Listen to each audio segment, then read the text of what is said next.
So, how good is the ET-15000 for photo printing?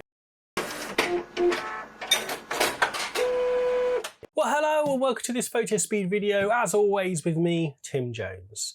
Today what we're going to be looking at is the Epson ET-15000, the eco-tank printer from Epson.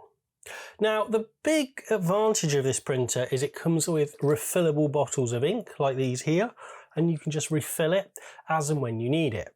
Now, the big disadvantage to this printer out of the box is it's only 4 inks. So we've only got the black, the cyan, the magenta and the yellow in here.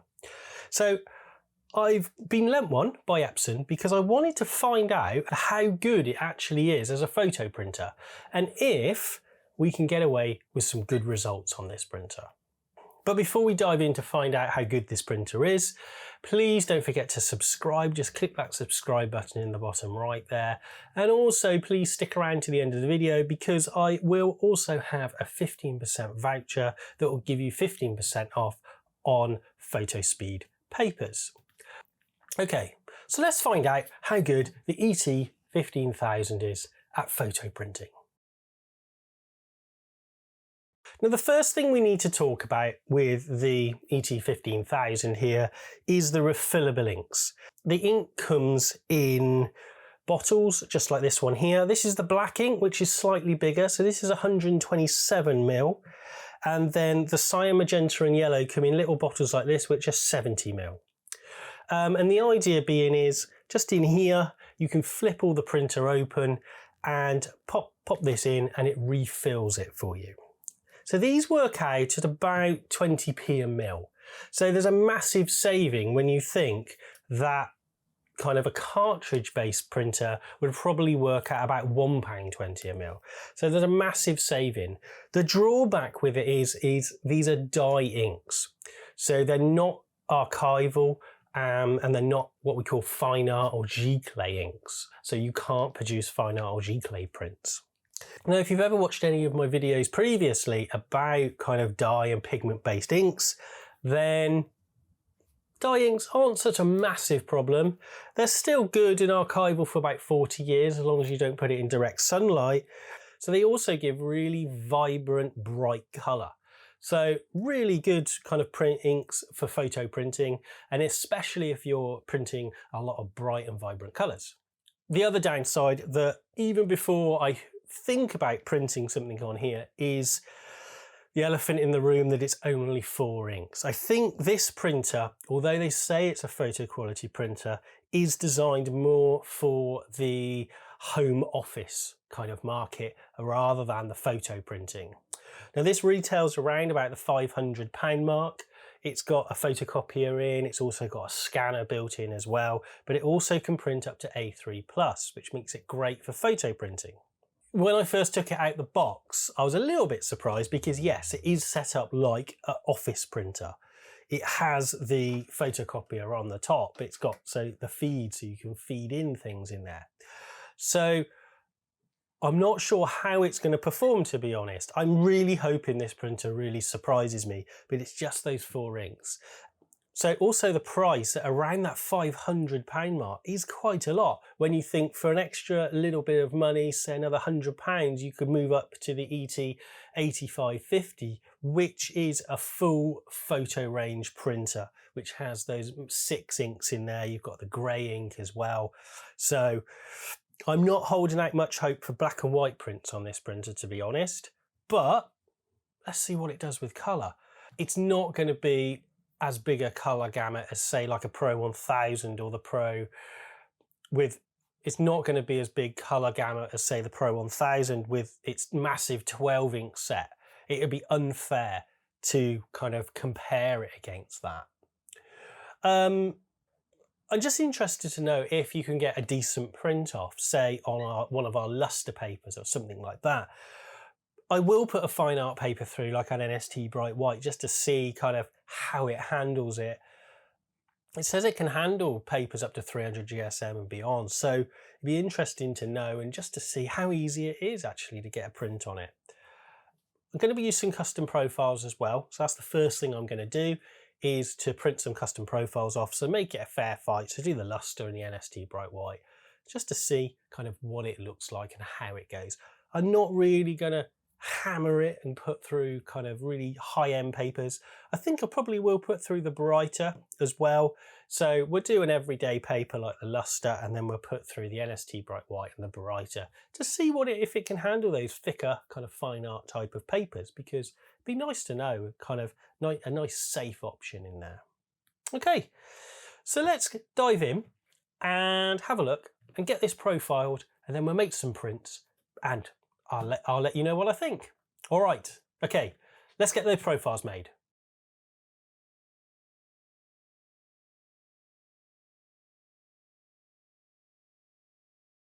The first thing that got me a little bit stuck was I had to go and download the drivers because I'm on a Mac here, and it kept installing as an AirPrint device, but it said the drivers were available. Instead of installing the drivers separately, as I normally do with all printers, I actually ran the Epson setup software that I've very rarely run, actually, to be honest. It seemed to just push its way through and install the correct Epson drivers, which was brilliant. So we could turn off color management and make some profiles and things, which was great. The other thing was that the thicker papers and everything went through this rear feed at the back without any problem at all, which was great. And to be honest, I've been quite impressed with the print quality. You see here from the prints, actually, you probably see on the video that actually I printed something quite vibrant and that there, so it's done the colours fantastically. The one thing I would say is the dot grain is not as fine probably as a Pro printer like the Pro 1000 or the P700 or 900 and things, but I'd kind of expect that because this is only a 4-ink printer. Colour does absolutely fantastically. Like this little woodland scene here. This was printed on the luster. Yeah, worked great. I think, yeah, it works really well. I've been impressed actually. Maybe I had low standards to start with. Maybe, I don't know. Epson probably aren't going to be happy with me saying that, but I was kind of pleasantly surprised. I think that's the best way to put it. Now, I printed something with quite a big kind of expanse of just a solid colour at the top here in a tree. Now, I would say it's lost a little bit of detail in the shadows here, so it has blocked a little bit. But for a 4-ink printer, it's really good and really nice. There's no banding in the print either that I can sometimes see with these printers. Yeah, okay, it could be a little bit sharper, could be a little bit finer dot grain, and the resolution could be a little bit higher, that DPI possibly. But, I mean, that would be absolutely fine. You could put that on your wall and you'd be more than happy with it. It looks great. Again, I printed a few more here. So I've got one on the brighter here. And the colour, it looks great. I mean, I've got detail in the shadows up here. I thought I might kind of lose a little bit there. But it looks great. I've got good definition, the leaves at the top here. Again, I'd be happy with that on my wall. It looks great. I think once you start getting up close to it, it does look a little bit soft and things. But, I mean, yeah, I'm quite impressed with it, to be honest. Again, I printed something here, like this purple picture here. Again, this tree is a little bit soft. I think that's the only thing I'm thinking. The colours are great. It looks great. It looks vibrant. It looks punchy. But it just gets a little bit soft. That DPI just isn't quite there. Because I'm used to printers like the P900 and the Pro 1000 and things, printers that cost probably double the cost of this one, to be honest, and haven't got the scanner and haven't got the refillable cartridges and everything in here. So there's a lot in here as a package. At the start, I kind of asked myself, can this printer produce photos that you'd be happy with and you'd be happy to put on your wall or enter competitions and things? The answer is very simply yes, it can. It's actually produced some really nice prints, and they're okay. They're okay. I mean, the colours it does fantastically. Black and white, not so much. I wouldn't use it for black and white. It's not going to be your printer because it hasn't got those grey inks in there.